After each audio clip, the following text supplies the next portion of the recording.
Shalom, damai di hatiku. Kembali bertemu dengan saya Pendeta Jonathan F. Pulalan pada hari Kamis tanggal 17 Maret tahun 2022. Mari kita minta pimpinan Roh Kudus untuk pembacaan dan pemberitaan firman Allah. Mari berdoa. Tuhan Yesus, kami sangat membutuhkan Roh Kudus pada waktu kami membaca dan menyampaikan firman-Mu.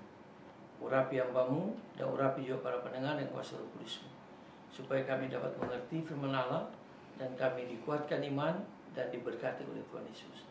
Dalam nama Tuhan Yesus kami berdoa. Amin. Mari kita baca firman Tuhan yang diambil dari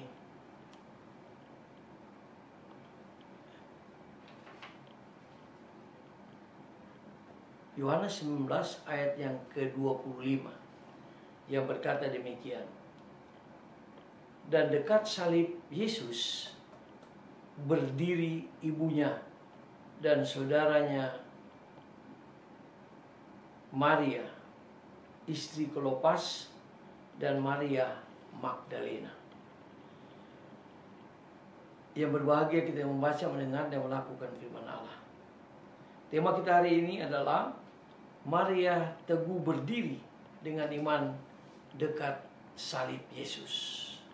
Nah, saudara-saudara yang saya kasih dalam Tuhan Kristus, di ayat ini dikatakan dekat salib Yesus berdiri ibunya.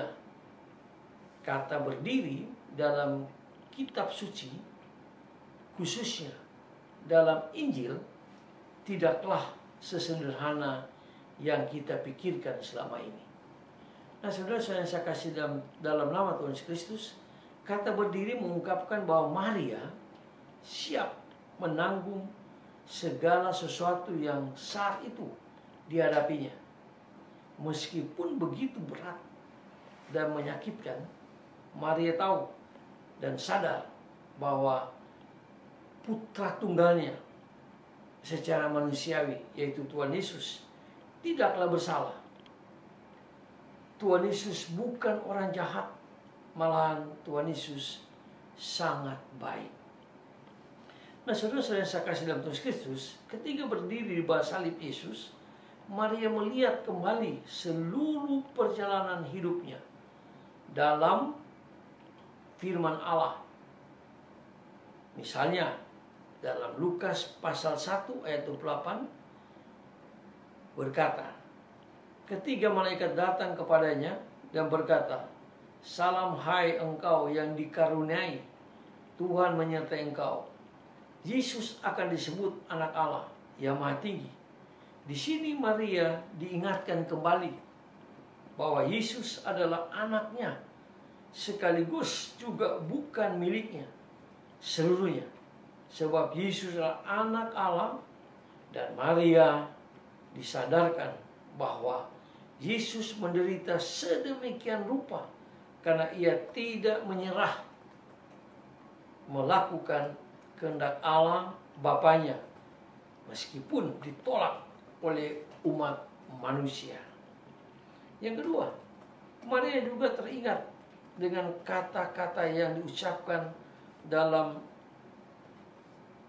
Lukas pasal 1 ayat yang ke-37 yang berbunyi, "Terjadilah padamu menurut kehendakmu." Inilah dasar iman Maria dalam menghadapi kejamnya peristiwa Golgota. Dalam kepilihannya sebagai seorang ibu secara manusiawi, Maria juga tidak menyerah dengan situasi. Ia berjuang bersama Yesus. Maria berdiri dengan teguh dan tulus menyaksikan pemandangan memilukan yang terjadi di atas kayu salib yang dia lihat dengan mata kepalanya sendiri. Nah, saudara-saudara yang saya kasih dalam Tuhan Kristus, dalam Lukas pasal 2 ayat 35, Maria juga teringat akan nubuatan Simeon tentang dirinya yang berbunyi, "Sebilah pedang akan menembus jiwamu." Maria sadar, inilah pedang yang paling tajam itu. Inilah pedang yang menebus jiwanya. jiwa Maria juga hancur di Golgota. Namun, sekali lagi, berkat imannya yang luar biasa, yang kuat, Maria masih sanggup berdiri di dekat salib menghadapi semua tantangan dan melihat air hidup daripada Tuhan Yesus Kristus. Dia tahu Yesus mati untuk menyelamatkan manusia berdosa. Nah, dalam Yohanes 2 ayat yang keempat, Maria juga teringat dengan kata-kata Yesus pada waktu perkawinan di Kana. Yesus pernah berkata, "Saatku belum tiba." Nah, saudara-saudara yang saya kasih dalam Tuhan Kristus, seluruh misteri dan pertanyaan Maria sejak peristiwa itu kini terbuka di depan matanya. Inilah saat yang dimaksudkan oleh putranya, yaitu saat dia akan mati, bangkit, dan pulang ke surga. Dalam Yohanes 19 ayat yang ke-26 sampai 27, dan terakhir yang paling menguji pribadi Maria adalah dia teringat dengan kata-kata Yesus, "Ibuku adalah orang yang melakukan kehendak Bapakku."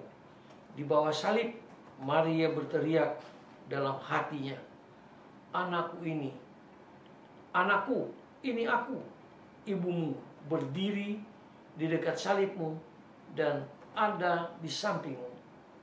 Aku ibu yang mengandungmu, sekaligus ibu yang mencoba untuk berjuang bersama denganmu melakukan kehendak Bapa di surga."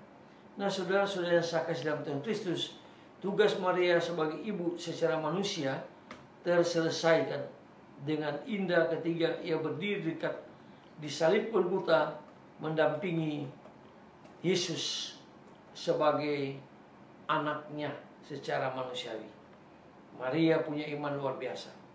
Nah, saudara saya kasih dalam Tuhan Kristus, di dalam fakta dalam kitab suci telah menunjukkan betapa luar biasanya pribadi Maria dengan iman yang luar biasa sebagai ibu orang beriman.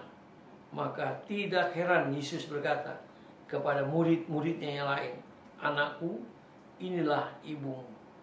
Nah, saudara-saudara yang saya kasih dalam Tuhan Kristus, marilah kita sebagai orang Kristen di akhir zaman ini, marilah kita mengikuti teladan Maria. Dari Maria kita lihat dia punya iman yang luar biasa. Dia berdiri teguh dengan iman sambil melihat Yesus menderita karena dosanya dan juga karena dosa-dosa manusia.